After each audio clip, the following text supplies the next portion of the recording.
Madame la Présidente, Monsieur le Premier ministre, ministres, collègues, vous nous avez maintenus dans l'attente, Monsieur le Premier ministre, plus de 2 semaines avant de vous entendre délivrer un discours de politique générale que vous devez à la représentation nationale.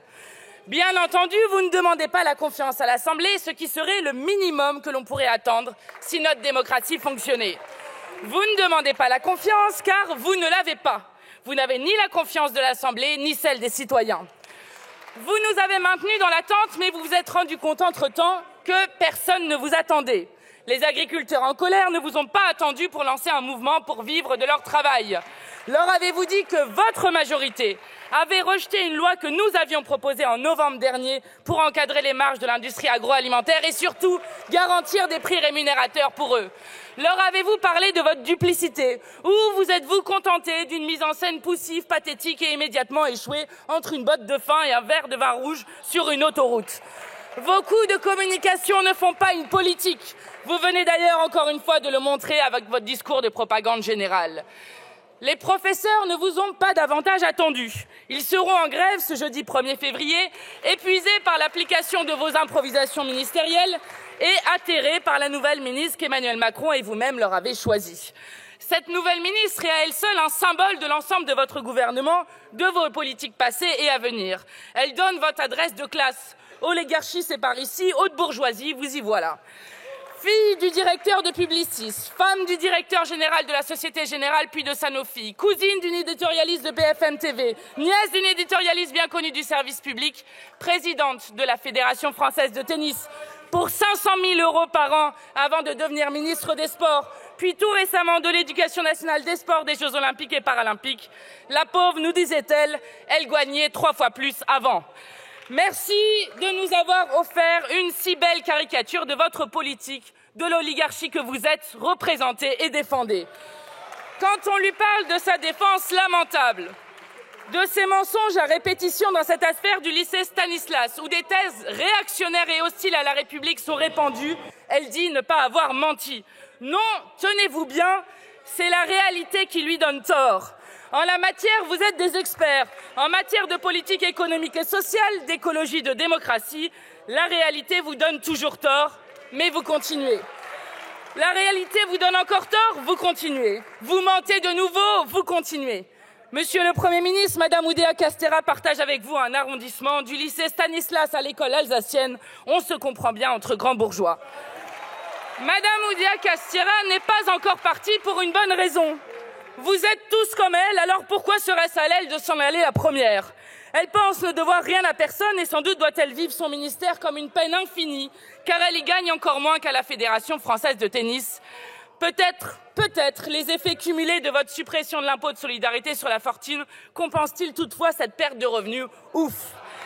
Monsieur le Premier ministre, l'étymologie de ministre est simple, permettez-moi de vous la rappeler. Ce nom vient de ministère, serviteur en latin. Tout gouvernement doit être un gouvernement de serviteurs. Vous êtes un gouvernement de serviteurs sans aucun doute, mais vous ignorez qu'en démocratie, c'est le peuple que les ministres doivent servir. Au lieu de cela, vous vous servez vous-même et les plus riches dont les intérêts ne se sont jamais aussi bien portés en Ve République que sous Emmanuel Macron. La fortune des 500 familles les plus riches de ce pays a plus que doublé depuis 2017. Vous en êtes les serviteurs zélés, mais vous oubliez la République et ses principes. Vous préférez jeter en pâture celles et ceux qui arrivent sur notre territoire pour ne pas parler des inégalités croissantes, du problème massif du logement, des sans-abri, des travailleurs si nombreux dont la paix ne suffit plus, de la situation sociale insupportable que vos politiques injustes font subir au pays. Vous n'êtes, Monsieur le Premier ministre, à la hauteur ni de la situation sociale, ni de notre histoire démocratique, et encore moins de l'impérative nécessité à transformer nos modes de production pour répondre à l'immense défi écologique. Vous n'êtes pas à la hauteur. Une partie de la presse, sympathisante sans doute de votre gouvernement minoritaire, pond des portraits ridicules de vous, Monsieur le Premier ministre, où l'on s'extasie du fait que vous dormiez peu. C'est peut-être pour cela que le pays semble conduit par une équipe de somnambules, ensommeillés dans leurs rêves de milliardaires, éblouis par les lumières télévisuelles, vivant dans un spectacle permanent que le pays regarde avec consternation. Mais pendant que vous vivez de l'esbrouffe éternel, le pays souffre, vos tentatives d'hypnose ne fonctionnent pas. Les agriculteurs à bout comprennent que le libre-échange, la défense par une poignée d'un modèle intenable, les marges lésées sans contrôle sont la source de leurs difficultés quotidiennes. Les enseignants voient se créer vos groupes de niveau, idées aussi stigmatisantes qu'inefficaces sur le plan pédagogique, comprennent le caractère systématique de la destruction du service public qu'ils honorent. Les cheminots que vous avez vilipendés, dont vous avez dégradé la condition sociale, voient disparaître à petit feu le service public ferroviaire que vous avez détruit méthodiquement pour libéraliser le rail, conformément aux directives européennes.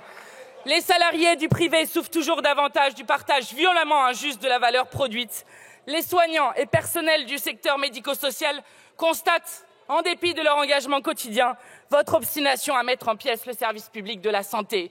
Les chômeurs pâtissent à chacune de vos réformes davantage de la violence que vous leur infligez et de la situation économique qui leur laisse le choix entre la précarité ou la honte que vos discours d'exclusion leur renvoient toujours. Les jeunes pour le climat voient votre incompréhension totale de l'ampleur des changements nécessaires pour faire face au dérèglement climatique et à l'extinction de masse des espèces. Les retraités s'inquiètent des coups de canif que vous avez mis dans le contrat social qui unit entre elles les générations, notre magnifique système de retraite par répartition. Monsieur le Premier ministre, c'est le peuple tout entier qui n'en peut plus de vos politiques. Elles ont toutes la même source.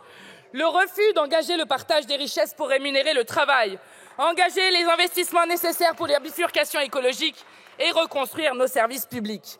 Vous déstabilisez profondément notre société en vous les éloignant loin, bien loin de la République sociale. Vous resterez dans l'histoire comme le pouvoir qui a ramené la France à un pays qui a faim, à un pays où les gens meurent de la rue, meurent du travail, meurent sur des brancards d'hôpitaux. Une alternative existe, Monsieur le Premier ministre, et le fait que vous ne demandiez pas la confiance en est la preuve. Vous êtes minoritaire, vous le savez. Vous nous avez fait attendre, mais personne n'attend plus rien de vous. À vous et aux citoyens qui nous écoutent à cette heure, je l'affirme, une alternative existe. Oui, il est possible d'engager une toute autre politique. Augmenter le SMIC à 1 600 € net, convoquer une conférence générale d'augmentation des salaires, porter l'âge de la retraite à 60 ans pour 40 annuités, investir massivement dans les services publics, dans l'isolation thermique des logements, les énergies renouvelables, dans un pôle public de l'énergie ou encore dans la formation et l'installation de nouveaux paysans, comme l'annulation de la dette des agriculteurs pour la conversion sociale et écologique. Tout cela est possible.